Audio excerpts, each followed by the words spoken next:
Are any of you feeling frustrated with what's happening in your life right now? Are any of you feeling disappointed because your plans are not going through? And not just that, things only keep going wrong in your life? Have any of you ever asked yourself this question, why is this happening to me? Let me tell you a personal story of what happened to me a couple of years back.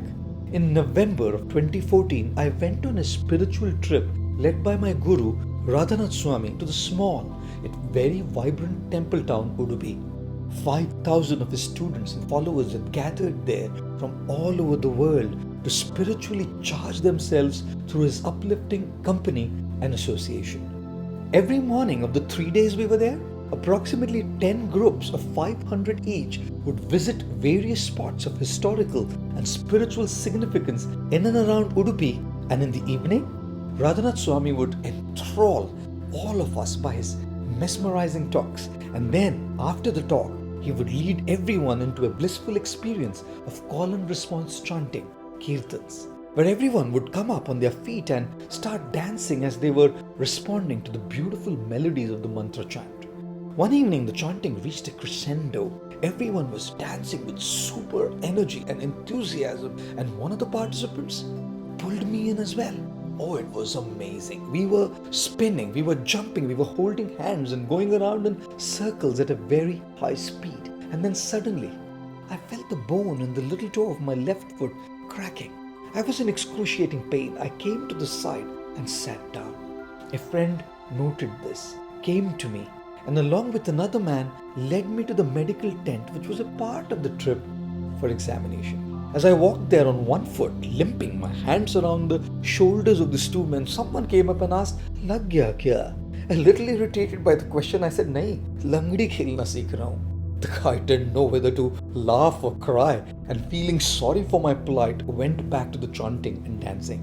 The doctor at the tent examined my foot and diagnosed it to be a Jones fracture, a fracture in the 5th metatarsal of my left foot. They put a cast on me. I came back to Mumbai and had to be grounded.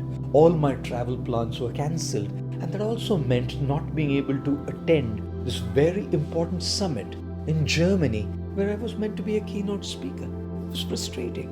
All plans had flown out of the window. Yet I decided to see the positive side of it.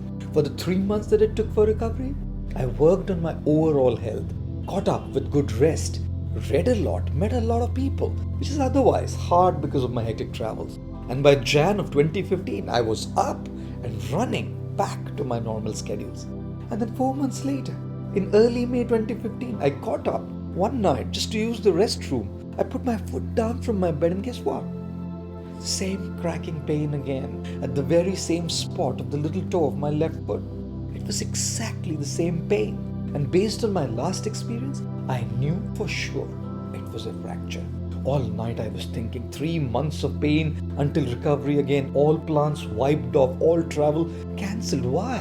Why me? What did I do? The next morning I went to my dear friend Dr. Chaitanu Nakat, who is an orthopedic surgeon, for examination. He confirmed it to be a fracture and asked me, "Prabhuji, do you play football in your spare time?" I said, "Doctor, my round face probably looks like one, but I've never been into sports. Why?" He said, "Jones fracture is most common, especially amongst footballers. And by the way, didn't you recover from your last fracture like just 3 months back? And you're also telling me that you got this one without any trauma, simply while you were getting off from your bed. I think you better get your bone density checked. Get a DEXA scan done." When I brought the reports to Dr. Chetan, he confirmed his suspicion. "You have a medical condition called osteopenia with your bones. Used to be only a lady's problem back in the day, but now quite common amongst men as well." And then he prescribed the line of treatment. As I sat there looking at him, writing the prescription, it suddenly struck me. If I hadn't gotten the second fracture at the same spot, the doctor would never have recommended a DEXA scan, and we would never come to know that my bones were getting brittle, and the reversible osteopenia would turn into irreversible osteoporosis with a super high risk of breaking my bones even with the slightest jerks. Now, with this changed perspective, I was grateful for the second fracture. Although it was something that I definitely didn't want, It had revealed something that I didn't know was happening inside my body. Yes, I lost 3 months once again, only to be able to slowly gain my bone health back with proper treatment.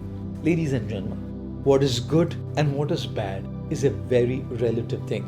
Never evaluate what happens to you based on face value. Something that may be apparently bad may turn out to be good for you, and in retrospect, you'll only be grateful for what happened. And what is apparently good could be bad for you.